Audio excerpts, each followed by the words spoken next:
প্ৰিয় বন্ধুসকল, মই জয় জয়তে আপোনালোকক নমস্কাৰ জনাইছোঁ।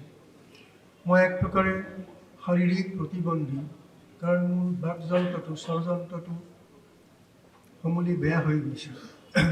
কথাটো কেতিয়াবা কোৱা খুব কষ্টকৰ হয়।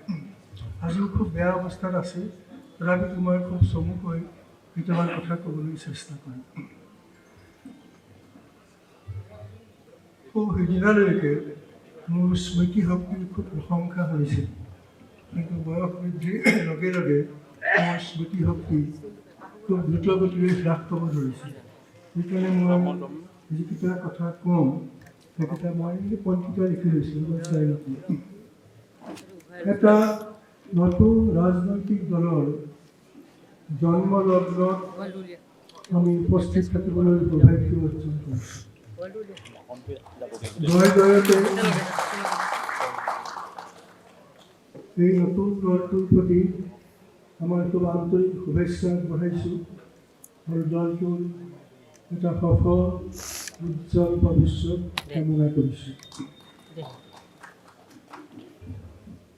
মই প্ৰথমেই এইটো কথা ক'ব খোজোঁ, ৰাজনৈতিক দল আহে, এসময়ত বৃদ্ধ হয়, মৃত্যু হয়, এনেকৈ অহা যোৱা চলিয়ে থাকিব। যেনেকৈ এজন ব্যক্তিৰ জন্ম হয়, তেওঁ ডাঙৰ দীঘল হৈ কাম কৰে, এসময়ত মৃত্যুৰ মুখত পৰে।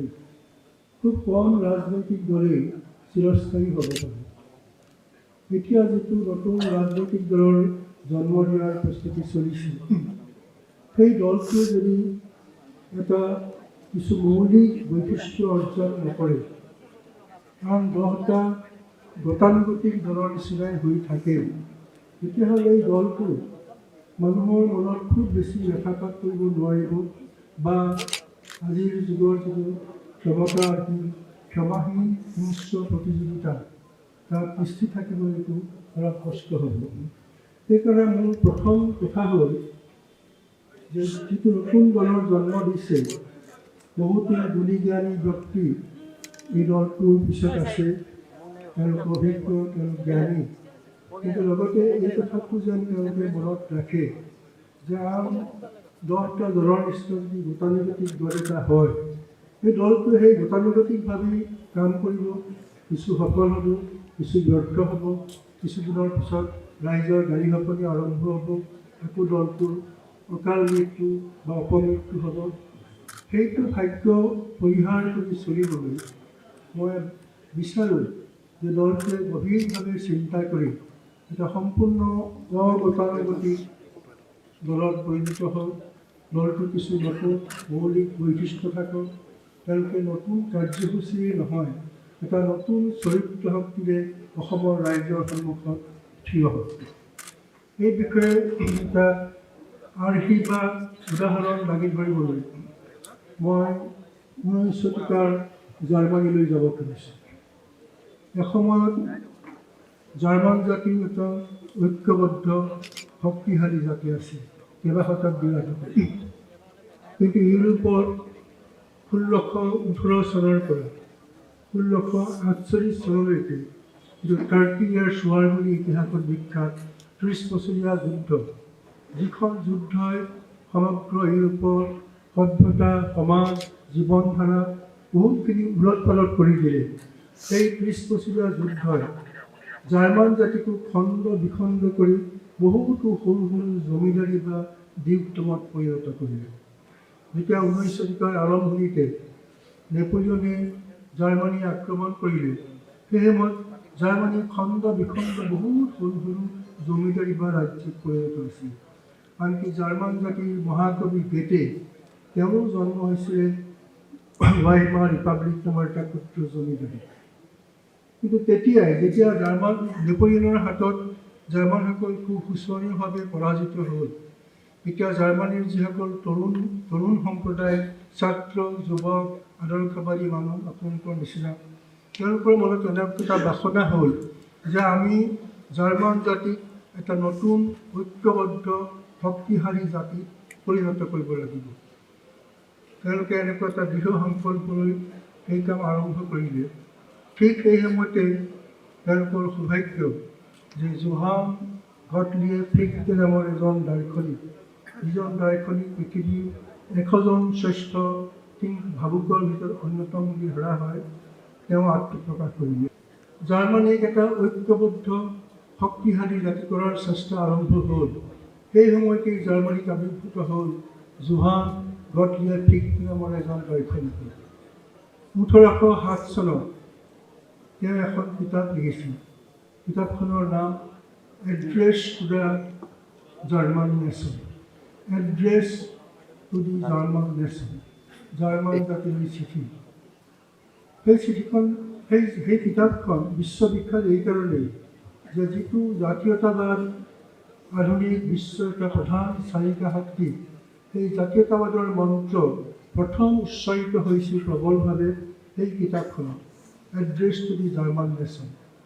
মই গোটেই কিতাপখনৰ কথা নকওঁ, তাৰ এটা বাক্য, এটা মন্ত্ৰৰ নিচিনা অমৰ বাক্য, যিটো বাক্য বাৰ্টন আছিলে তেওঁ উইজডম অফ দ্য ৱেষ্টমৰ কিতাপত লিখিছে।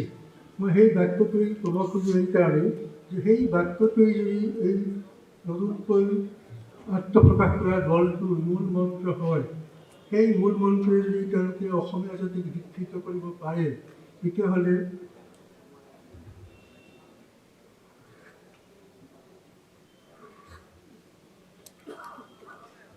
তেতিয়াহ'লে নতুন দলটোৱে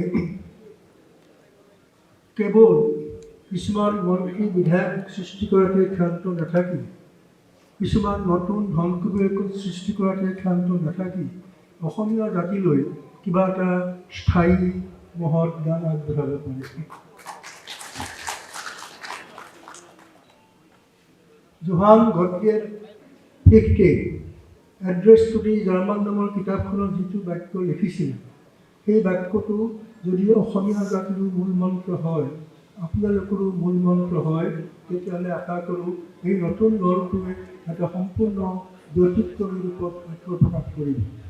এই বাক্যটো সাংঘাতিক ডাঙৰ কথা একো নহয়। বাক্যটো আছিল এইটো ৰাছেলে কৰা অনুবাদ, to have character and to be German undoubtedly mean one and the same thing.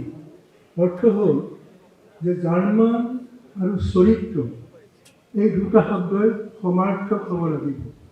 এখন অভিধানত যদি জাৰ্মান শব্দটো থাকে, তাৰ কি অৰ্থ লিখিব লাগিব? জাৰ্মান চৰিত্ৰ, অৰ্থাৎ জাৰ্মান মানেই চৰিত্ৰ।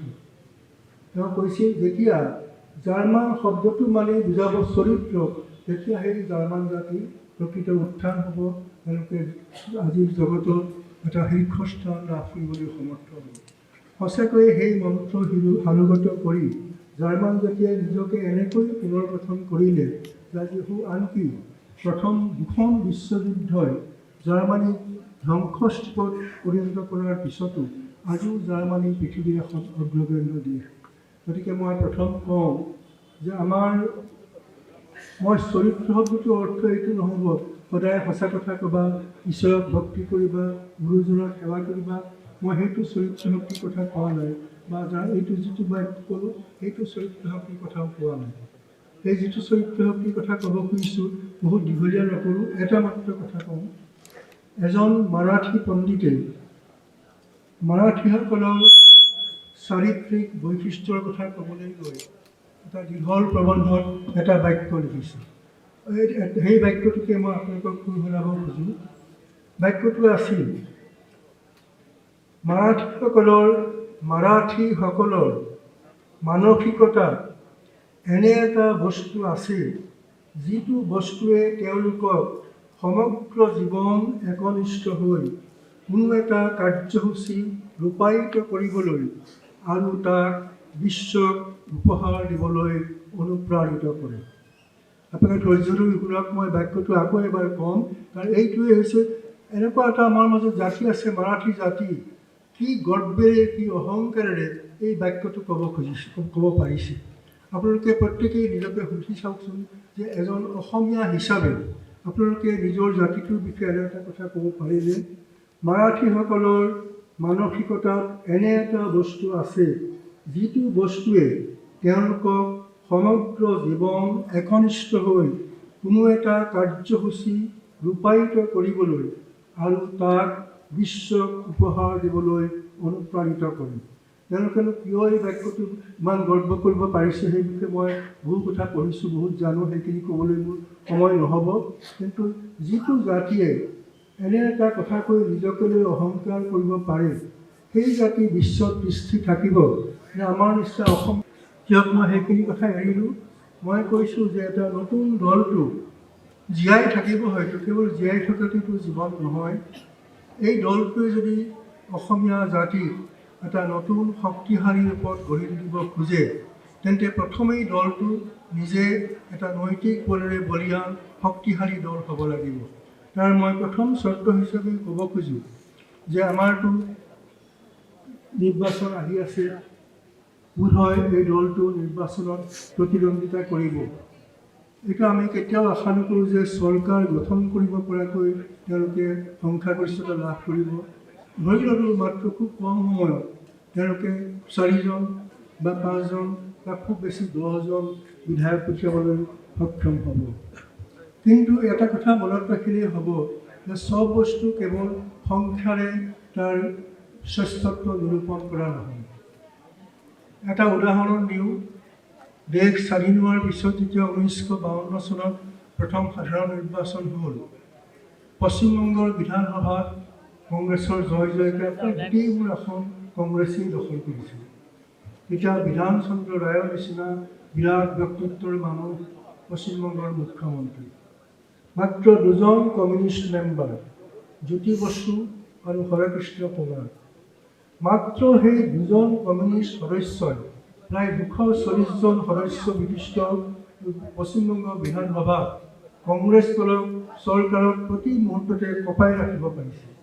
আৰু সেই দুজন মাত্ৰ কমিউনিষ্ট মেম্বাৰে এনেকুৱা এটা অসাধাৰণ ভূমিকা লৈছিল যে তাৰ কেইবছৰমানৰ পিছতে তেওঁলোকে তাত চৰকাৰ গঠন কৰাই নহয়, সুদীৰ্ঘ 30 বছৰ কাল তেওঁলোকে তাত পশ্চিমবংগত ৰাজত্ব কৰিব পাৰিছে। এইটোকেই বুজাব খুজিছোঁ যে কেৱল সংখ্যাই নহয়, যদি তাৰ গুণগত উৎকৰ্ষ অৰ্জন কৰিব পাৰে, যদি মাত্ৰ 3জন বিধায়ক আপোনালোকে পঠাব পাৰে, সেই 3জন বিধায়কক অসাধ্য সাধন কৰিব পাৰিব। আৰু মই ভাবোঁ নতুন দলটোৰ যিসকল নেতা, তেওঁলোকে এই কথা চাব লাগিব যে আমি যোৱা 70-80 বছৰত যেনেকুৱা বিধায়ক দেখি আছোঁ, যেনেকুৱা মন্ত্ৰী দেখি আছোঁ, সেইসকলৰ কথা পাহৰি গৈ এই নতুন দলটোৱে যদি নতুন ধৰণৰ বিধায়ক সৃষ্টি কৰিব পাৰে, মই ঈশ্বৰৰ নিচিনাকৈ মানুহ সৃষ্টি কৰাৰ কথা কোৱা নাই, যিসকল বিধায়ক হ'ব, যিসকল নেতা হ'ব, তেওঁলোকক যদি সম্পূৰ্ণ নতুন ৰূপত গঢ়ি তুলিব পাৰে, তেতিয়াহ'লে 2জন কি 3জন বা 5জন বিধায়কেই নিশ্চয় অসাধ্য সাধন কৰিব পাৰিব। মই সেই কথাটোলৈ অলপ লক্ষ্য ৰাখিবলৈ দলৰ উদ্যোক্তা বা নেতাসকলক অনুৰোধ কৰিলোঁ যে নতুন যিসকল তেওঁলোকে বিধায়কভাৱে পাব খোজে, তেওঁলোকক এনেকুৱা কঠোৰ প্ৰশিক্ষণেৰে প্ৰশিক্ষিত কৰিব লাগিব। এটা ডাঙৰ কথা যে আমাৰ গণতন্ত্ৰ মানেই তৰ্ক বিতৰ্ক আলোচনা। আমাৰ বেছিভাগ বিধায়কেই বক্তৃতা দিব নাজানে, কথা ক'ব নাজানে। গতিকে আৰু ভাল বক্তৃতাৰ অবিহনে কোনো ৰাজনীতিক সফলতা অৰ্জন কৰিব নোৱাৰে। মই অলপতে চাৰ্চিলৰ বিষয়ে কৰা 2খন চিনেমা চালোঁ, বাৰ্কেষ্ট আৱাৰ আৰু চাৰ্চিল। চাৰ্চিলে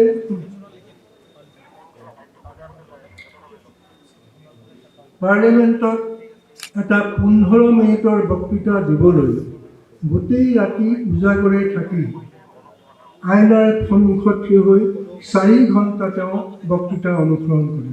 4 ঘণ্টা বক্তৃতাৰ অনুশীলন কৰি পিছদিনাখন মাত্ৰ তেওঁ 15 মিনিট বক্তৃতা দিয়ে।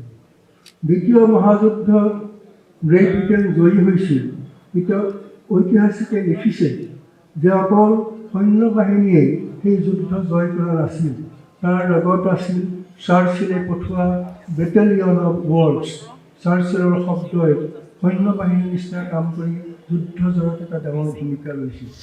আমাৰ যিসকল আপোনালোকে বিধায়ক কৰিব খোজে, তেওঁলোকক ভাল বক্তৃতা দিবলৈ অনুসৰণ কৰাব। তাতোকৈ ডাঙৰ কথা, আমাৰ সমাজৰ বিধায়কসকল এটা নতুন সুবিধাভোগী শ্ৰেণীত পৰিণত হৈছে, এটা নিউ প্ৰিভিলেজ ক্লাছ। তেওঁলোকৰ ইমান বেছি দৰমহা, ইমান বেছি সা সুবিধা, আৰু গোটেই জীৱনৰ কাৰণে পেঞ্চন, ইমানখিনি সুবিধাৰ বিনিময়ত তেওঁলোকে কি কৰিছে, একোজন বিধায়কে নিজৰ সমষ্টিটোৰ বিষয়ে সকলো তথ্য নাজানে। আমি ভাবোঁ যে বিধায়ক মাত্ৰেই তেওঁৰ সমষ্টিটোৰ প্ৰতিটো তথ্য তেওঁৰ নখদৰ্পণত থাকিব লাগিব, তাৰ কেনেকৈ সমাধান কৰিব লাগে তেওঁ জানিব লাগিব। কিন্তু আমাৰ বেছিভাগ বিধায়কে, মাত্ৰ কেইজনমান বিধায়কে কথা কয়, এনেকুৱা বিধায়কো আছে 5টা বছৰত 5টা শব্দ উচ্চাৰণ নকৰে, নিজৰ সমষ্টিটোৰ বিষয়ে একো নাজানে। প্ৰায় আপত্তি হয় যে আমি সেই যে নিৰ্বাচনৰ সময়ত আহিছিলে তাৰ পিছৰ পৰা আজিলৈকে বিধায়কৰ মুখখনেই দেখা নাই। অথচ মই ভাবোঁ যে যিটো আপোনাৰ নতুন দল হৈছে, তেওঁলোকে বিধায়কক বাধ্য কৰিব লাগিব যে গোটেই তোমাৰ নিজৰ সমষ্টিটোৰ প্ৰতিটো তথ্য তোমাৰ নখদৰ্পণত থাকিব লাগিব, আৰু তুমি কিমান মাহত কোনটো সমস্যাৰ সমাধান কৰিলা, কোনটো সমস্যা সমাধান কৰিবলৈ এবছৰ লাগিব, কোনটো সমস্যা সমাধান কৰিবলৈ 5 বছৰ লাগিব, এনেকুৱা এটা বাধ্যতামূলক ব্যৱস্থা নিশ্চয় কৰিব লাগিব। মই একে এষাৰে ক'বলৈ গ'লে দলটো নতুন হ'লেই নহ'ব, তাৰ কৰ্মীবোৰ নতুন হ'ব লাগিব, আৰু তাৰ বিধায়কো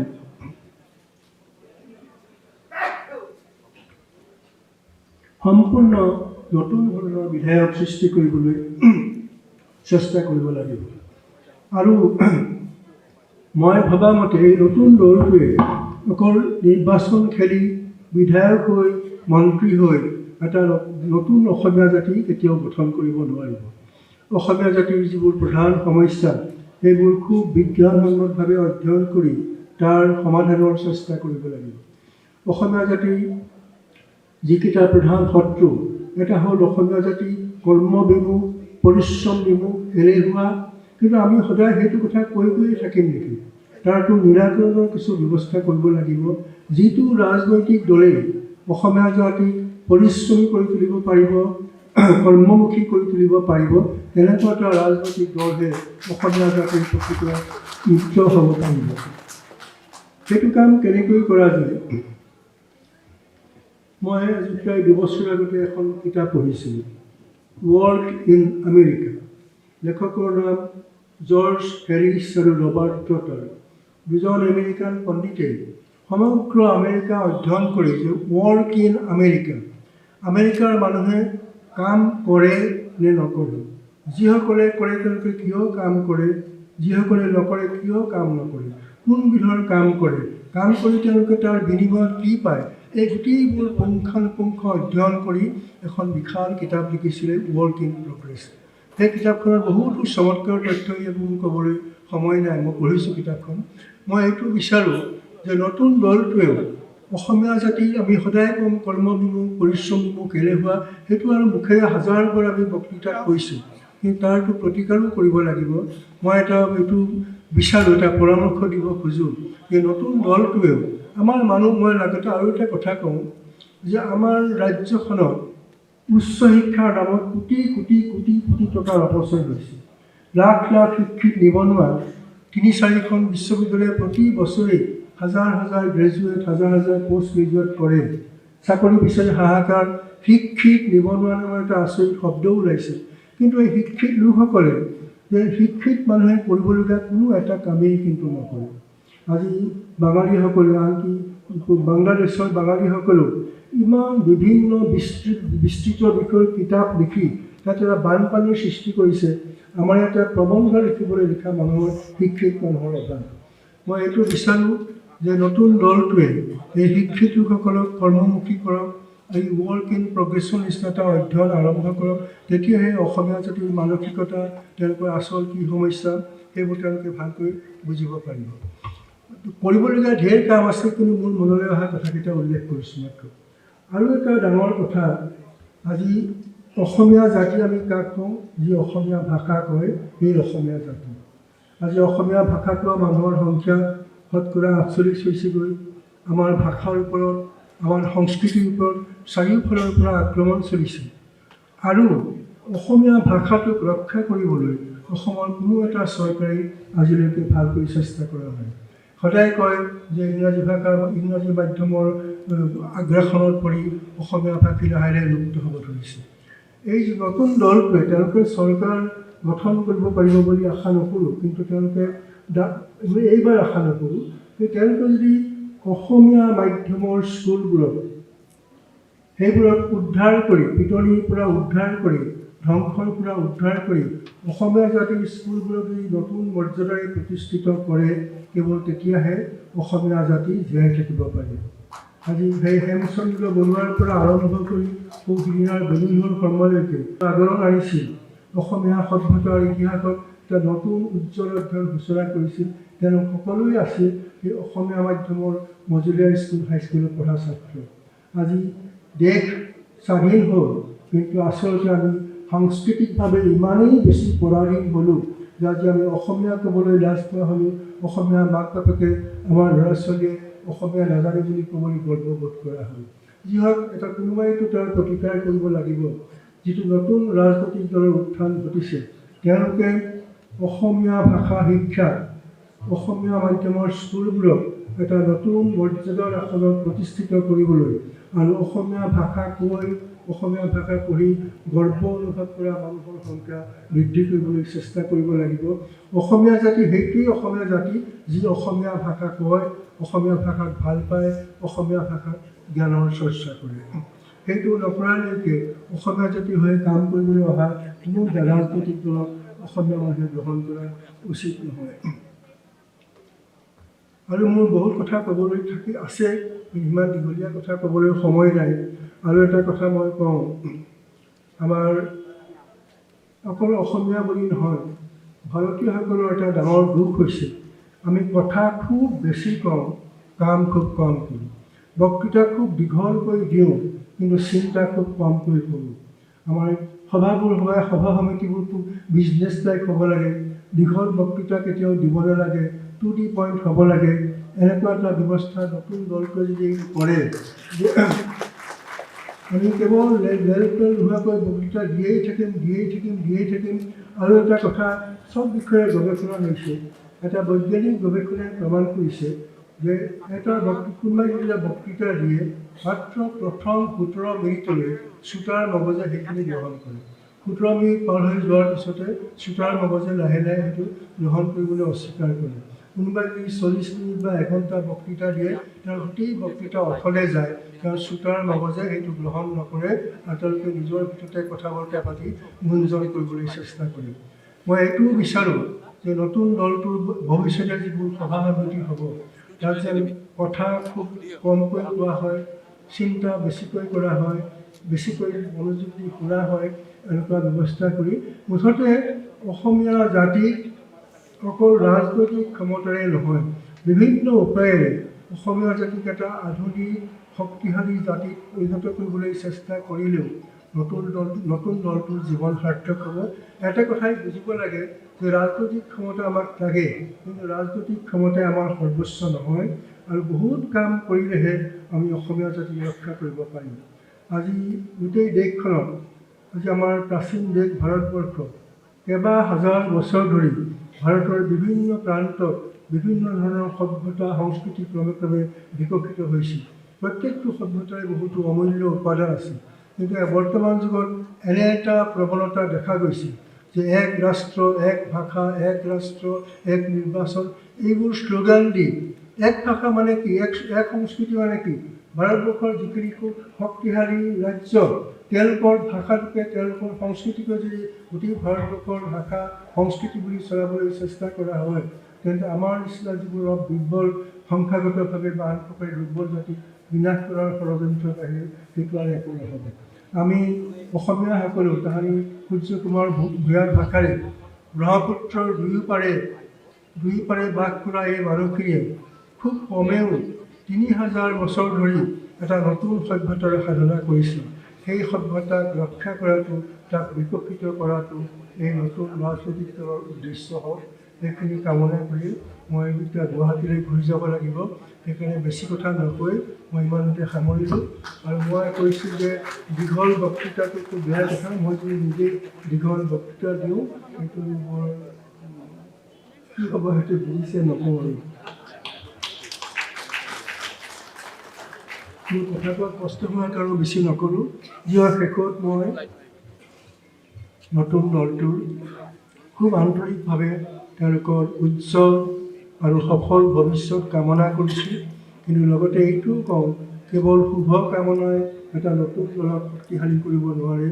দলৰ নেতাসকল, কৰ্মীসকল প্ৰত্যেকেই এইটো সংকল্প ল'ব লাগিব যে এইটো এটা আন 10টা দলৰ নিচিনা এটা গতানুগতিক দল নহয়, আমি এটা সম্পূৰ্ণ নতুন মৌলিক ৰূপত গঢ়ি তুলিম, যিটো দল আন সকলো দলৰ কাৰণে এটা আৰ্হি হ'ব পাৰে। নমস্কাৰ।